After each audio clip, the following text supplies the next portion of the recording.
အားလုံးပဲမင်္ဂလာပါပန်းရှိ Spanish Language ကြိုဆိုပါရစေဒီနေ့ကတော့ဂျပန်စာအခြေခံဖတ်နည်းနဲ့ပတ်သက်ပြီးတော့ Day 2 လေးကိုစတင်ပြီးတော့သင်ကြားပေးမှာဖြစ်ပါတယ်အဲဒါဆိုကြည့်လိုက်ကြရအောင်ပါ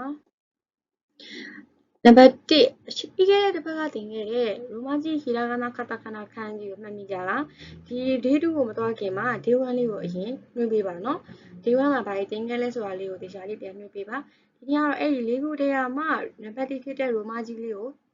သင်ပေးမှာဖြစ်ပါတယ်။ရိုမကြီးဖတ်နည်းပေါ့နော်46လုံးကိုကြည့်ကြ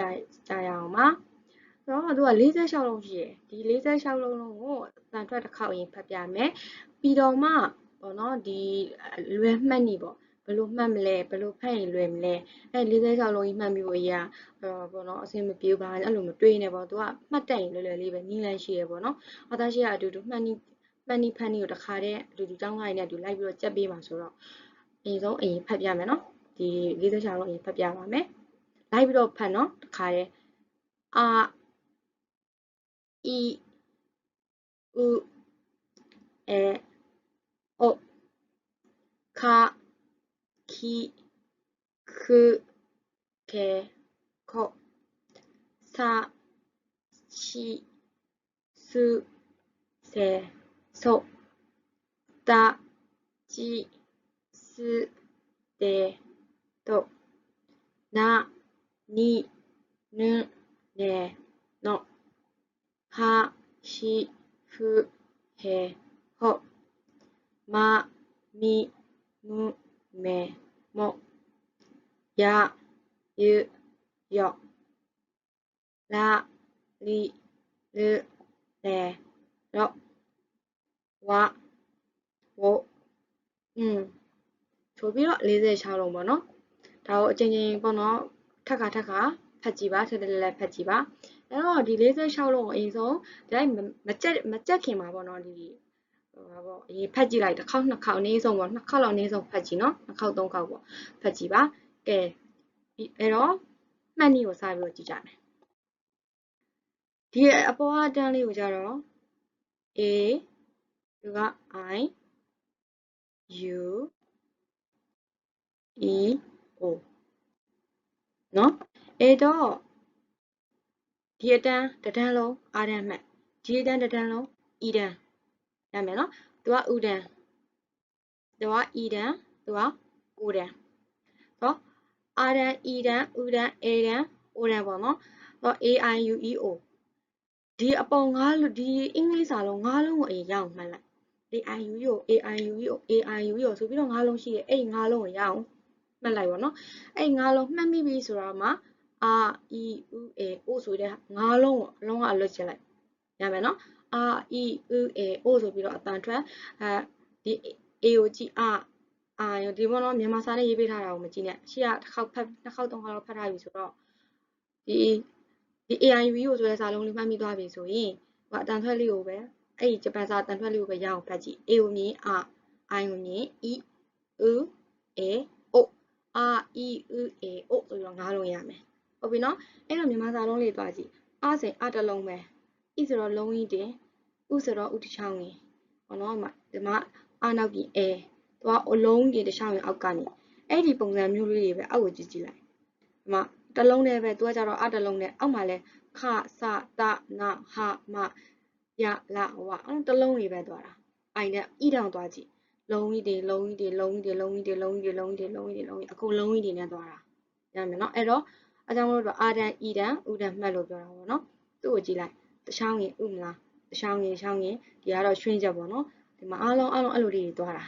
အဲကိုလည်းကြည့်လိုက်တော့ဒီမှာအဲ့ပုံစံတိုင်းနေပဲသွားတာအိုကိုလည်းအဲ့လိုပဲဆိုတော့အကြောင်းမလို့အာအီဥအေအိုဆိုတဲ့၅လုံးကိုလုံးဝမှတ်မိအောင်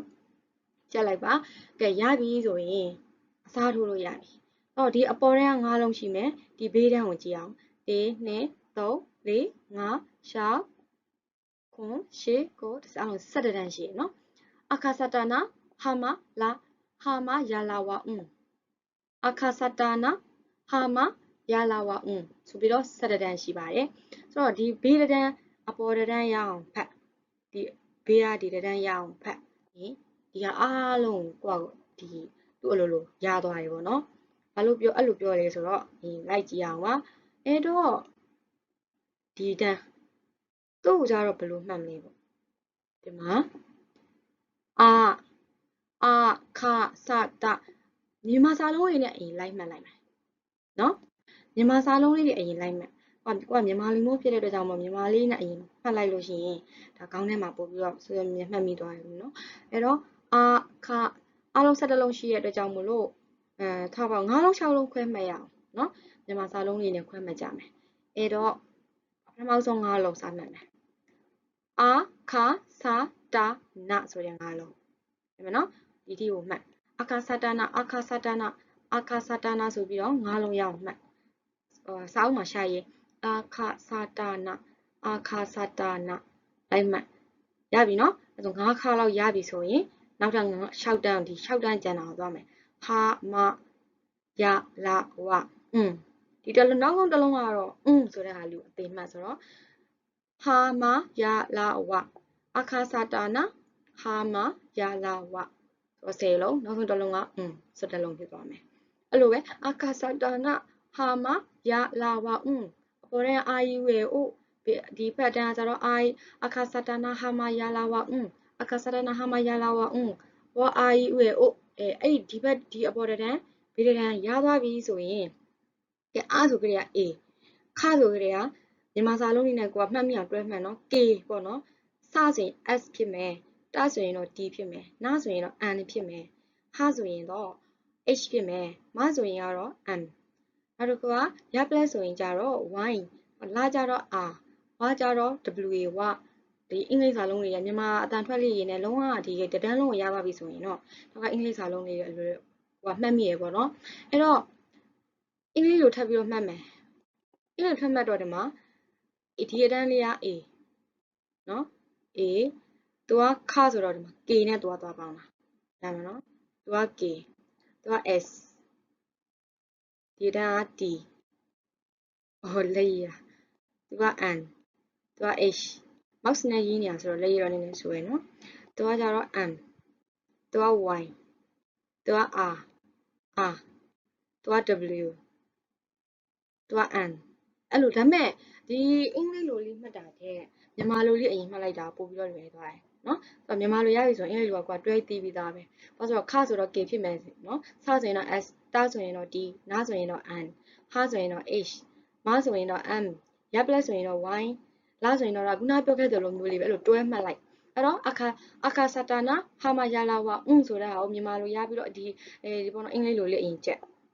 အဲ့တဒန်းရသွားပြီဆိုရင်ကဲဒီဘီနာလေးမှတ်နည်းလေးသွားမယ်နော်ဒီဘီတဒန်းကိုအရင်ရအောင်ချက်နော်အပေါ်တဒန်းဒီတဒန်းကိုအရင်ရအောင်ချက်ဟုတ်ပြီနော်အဲ့ဆိုရင်နောက်တစ်ခုဆက်ပြီးတော့သွားမယ်